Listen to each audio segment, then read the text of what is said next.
Бугарија не го оспорува македонскиот идентитет, но 7 октомври е неприфатлив датум за заедничко чествување на Гоце Делчев, бидејќи тоа е провокација и символ на терор, вели во интервју за телевизија 24 бугарскиот европратеник Андреј Ковачев. Ковачев вели не се сомнева во професионалноста на македонската работна група, но како што рече, бара искрен пристап кон историјата и од двете страни. Аз въобще не знам защо въобще се предлага от страна на Република Северна Македония тази дата.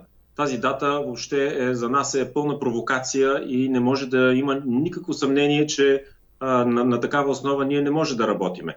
Видяхме и самия господин Драги Георгиев, председателя, който е един за мен съвестен човек, добър професионалист, но той няма кураж и няма смелост да каже каква е етническата принадлежност, какъв се е чувствал той самия. Както сега няма никой проблем с това и ние не сме негатори на македонската идентичност. Тук трябва много ясно да кажем. Представници на македонската работна група пак веќе посочија оти ова единствен датум кој е прифатлив, бидејќи на 7 октомври 1946 година бугарските власти доброволно ги пренеле моштите на Делчев во Скопје. Остануваат на ставот дека доколку за ова не се согласат нивните колеги од бугарската страна, тешко ќе се постигне договор. Следната работна средба на двете групи би требало да се случи во септември, а бугарската страна се закани дека доколку не се постигне решение за Гоце Делчев и за евентуални нови недоречености околу други историски ликови, може да биде кочничар во евроинтегративните процеси на нашата земја. Со слични изјави на Ковачев периодов во јавноста излегува и бугарската министерка за надворешни работи Захариева